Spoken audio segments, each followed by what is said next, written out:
My perfect son cut contact with me 4 years ago because I dated and married his best friend.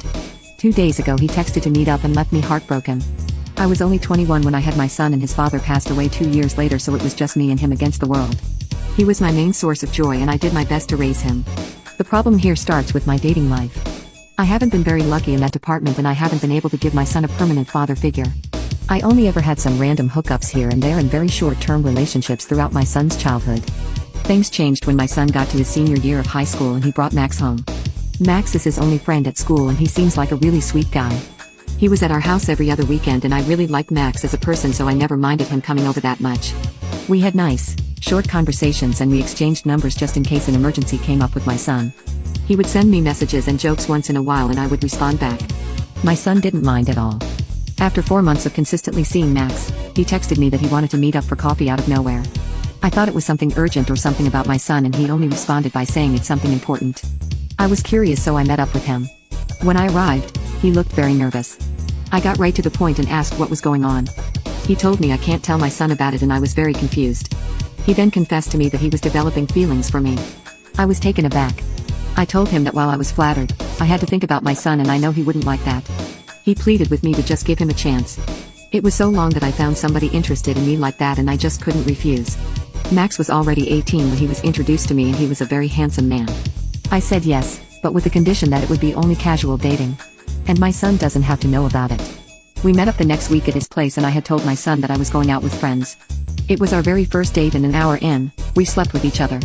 Our meetings were very frequent and our relationship grew stronger. The more time I spent with him, the more I loved him. He was such a wonderful person and it was so easy to talk to him. Eventually, Max became my main source of joy. I always wanted to be with Max and I looked forward to seeing him at my house every weekend. I was always waiting for the weekend so that it became hard for me to pay attention to anything else in my life. I had forgotten about my relationship with my son. I never ate dinner with him because I would be on dates with Max. I was keeping so many secrets from him, and we never spent any time together anymore.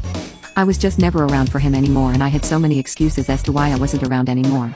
I missed out on his soccer games and I think I really messed up when I missed his birthday dinner because I was with Max.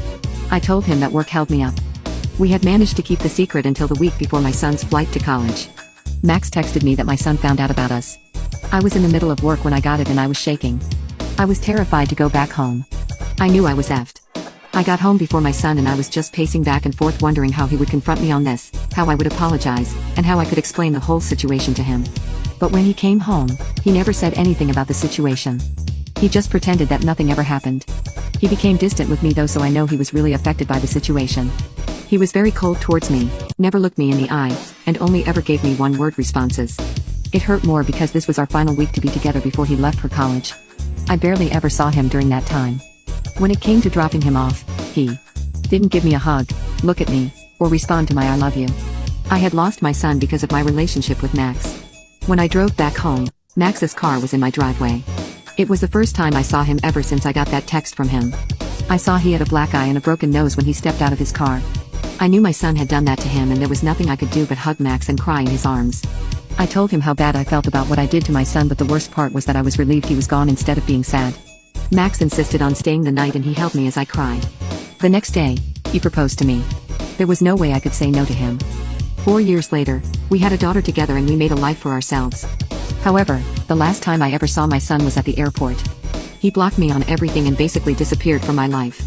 He stayed with his grandparents, who were pissed at me and the situation I put my son through. They asked me to never contact him ever again. I had almost made my peace with it. I did miss my son, but there was nothing I could do to get him back. I didn't have any way of contacting him since his grandparents also blocked me and no one ever spoke to me about him. That was until 2 days ago, when my son called me telling me he's going to be in town and wants to meet with me. I could tell he had matured since the last time I saw him and he was barely recognizable when I met him at a local coffee shop. I was terrified of talking to him and part of me really wanted to leave. The other part wanted to tackle him with a hug and beg for forgiveness. I sat down in front of him and tried to initiate casual conversation before apologizing profusely to him. But he interrupted me by saying, "Before you apologize,